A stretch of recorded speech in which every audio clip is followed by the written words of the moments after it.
करवीर तालुक्यातील कोगे इथल्या कुमार आणि कन्या विद्या मंदिरच्या वतीनं आषाढी एकादशी निमित्त वारकरी दिंडीचं आयोजन करण्यात आलं होतं. सरपंच वंदना इंगवले यांच्या हस्ते पालखीचं पूजन झाल्यानंतर पालखी मार्गस्थ झाली. सजवलेल्या पालखीत विठ्ठल रुक्मिणीची मूर्ती ठेवण्यात आली होती. गळ्यामध्ये टाळ, अंगात पांढरा कुर्ता, डोक्यावर टोपी, कपाळी चंदनाचा टिळा लावलेली मुलं तर नऊवारी साडी, डोक्यावर तुळस, खांद्यावर पताका घेऊन मुली या दिंडीमध्ये सहभागी झाल्या होत्या. दिंडी मुख्य चौकात आल्यानंतर या ठिकाणी रिंगण सोहळा आणि हरिनामाचा गजर करण्यात आला. यावेळी लहान मुलांनी टाळाच्या ठेक्यावर ताल धरला. विठ्ठल रुक्मिणी आणि संतांची वेशभूषा केलेले चिमुकले सर्वांचं लक्ष वेधून घेत होते. यावेळी मुलींनी फुगडीचा फेर धरला. शाळेच्या शिक्षक शिक्षिकांनाही हरिनामात तल्लीन होऊन नाचण्याचा मोह आवरला नाही. यावेळी केंद्रप्रमुख रावणेश्वर थोरबोले, उपसरपंच कृष्णात फडतारे, सचिन पाटील, TN पाटील, रणजित पाटील, कुमार आणि कन्या विद्या मंदिर शाळा व्यवस्थापन समितीचे पदाधिकारी, मुख्याध्यापक, शिक्षक, शिक्षकेतर कर्मचारी उपस्थित होते.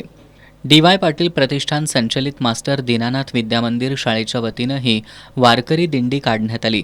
राजवीर काकडे यांनी विठ्ठलाची तर नेहा मठपती हिनं रुक्मिणीची वेशभूषा साकारली होती. शाळेचे मुख्याध्यापक विश्वास केसरकर यांच्या मार्गदर्शनाखाली हा सोहळा संपन्न झाला. जुना बुधवार पेठेतील डॉक्टर दीपक साळुंखे प्राथमिक विद्या मंदिर या शाळेच्या वतीनंही आषाढी एकादशी निमित्त दिंडी काढण्यात आली. यावेळी विठ्ठल रुक्मिणी आणि वारकऱ्यांच्या वेशभूषेतील विद्यार्थ्यांनी सर्वांचं लक्ष वेधून घेतलं.